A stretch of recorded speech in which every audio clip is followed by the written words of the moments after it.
Hello, everyone, and thank you for having the opportunity to present Coave Therapeutics. So we are a genetic medicine company in the neurodegenerative disorders.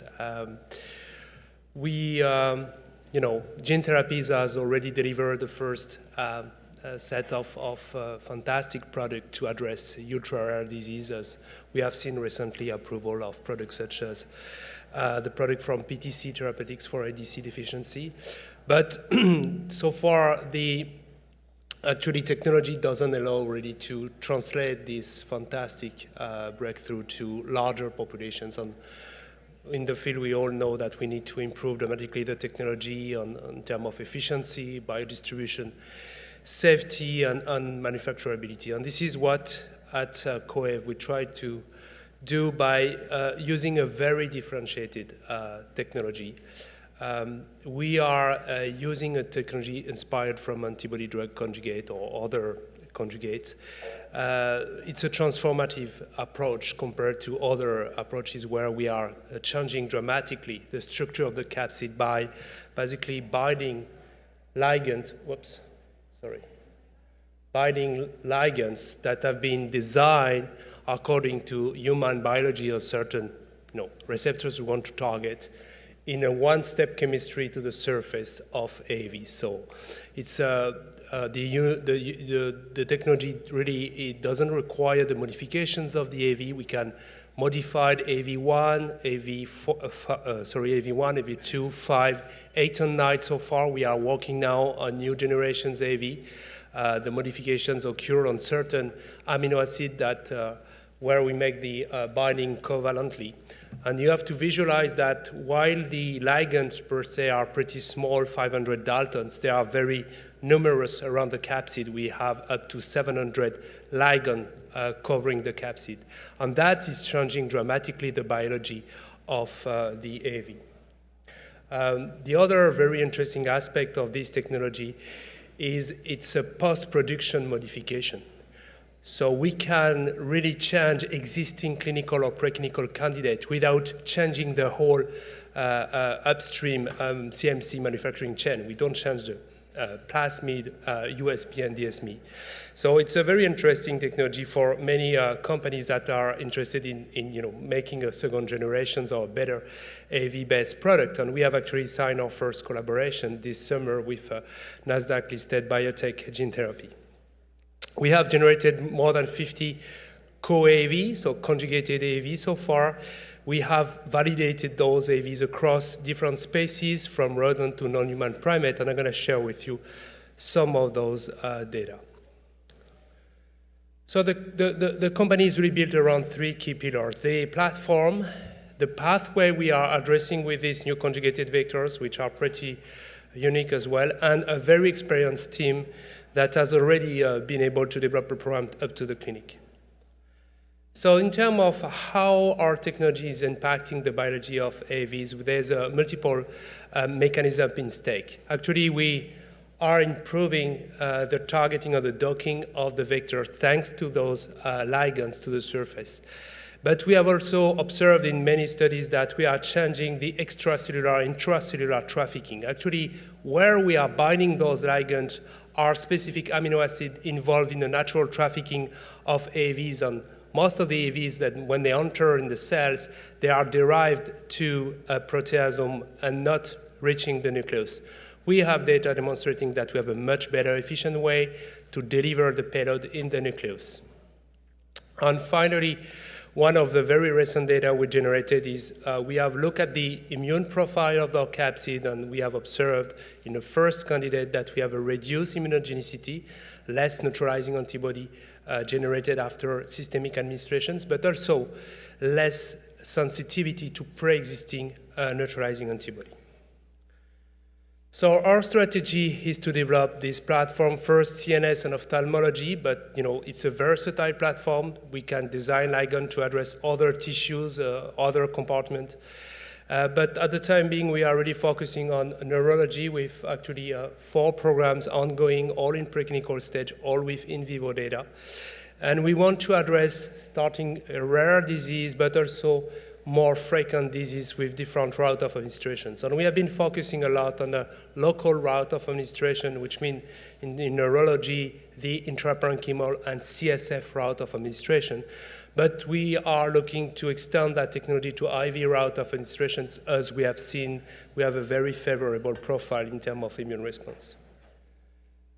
So talking about the data and the science, I will share with you some data we have generated in two routes of administration. Intraparenchymal route, where there's currently product approved for this route of administrations, but we know that there's limitations mostly because AVs are very sticky and they don't spread to the desired structures.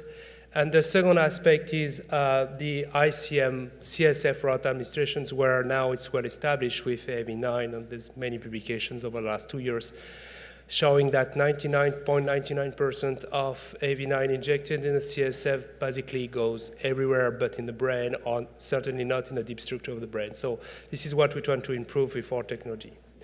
So first, with the conjugated AV2 libraries, we have selected this first candidate where we have done many in vitro studies in rodent and in primate. And what we see here, comparing head-to-head the conjugated AV2 to AV2, but as well to AV5, because it's another serotype used for this route of administration, we have a very clear, more intense expression and spreading of the vectors and the desired protein in the whole hemisphere. And in the same pattern have been observed in primate, where from one single administration in striatum, we have a very nice distribution of the vectors in the substantia nigra, which is a key structure to be targeted in many neurodegenerative disorders, Parkinson, Huntington.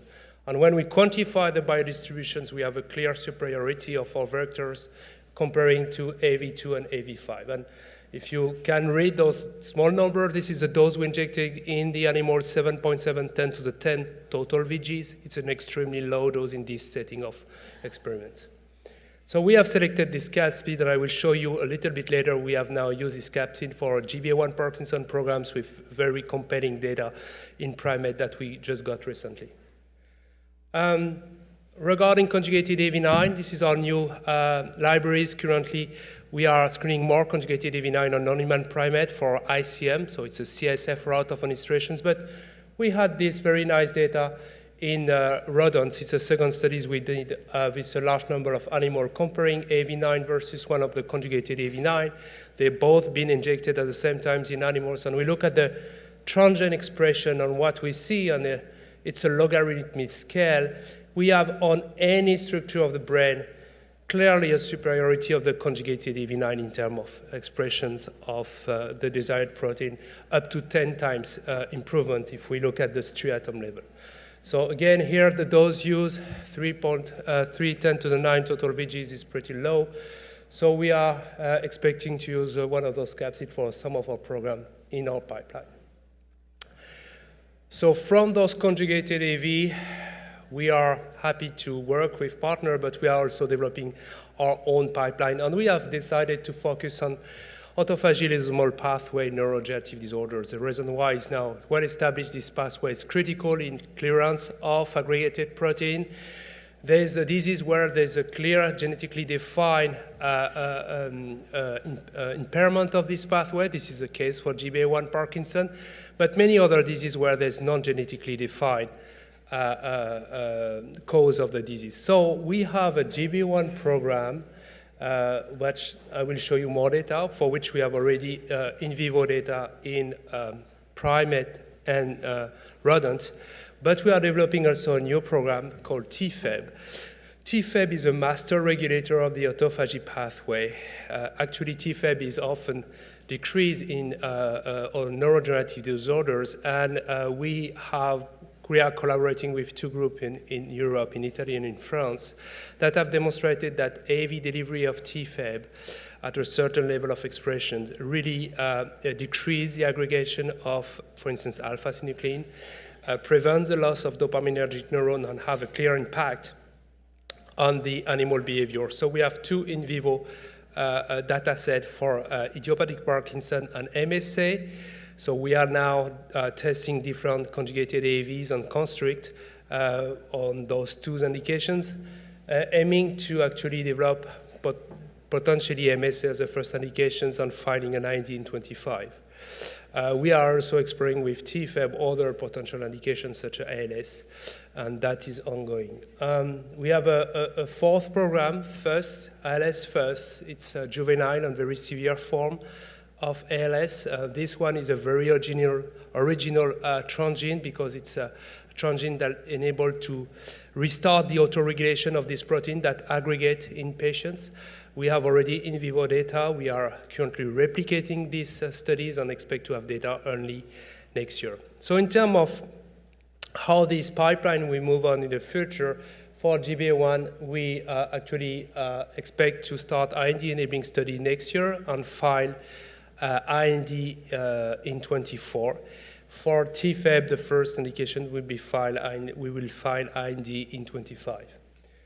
Finally, we have a program which is a legacy program from the company prior to Coave, which was named Orhama. It's a classical AV5 program targeting PD-6 beta retinitis pigmentosa. This program has been developed over the last years, and we have completed the enrollment of the patients last November with 17 patients being enrolled, including a cohort of early-stage patients.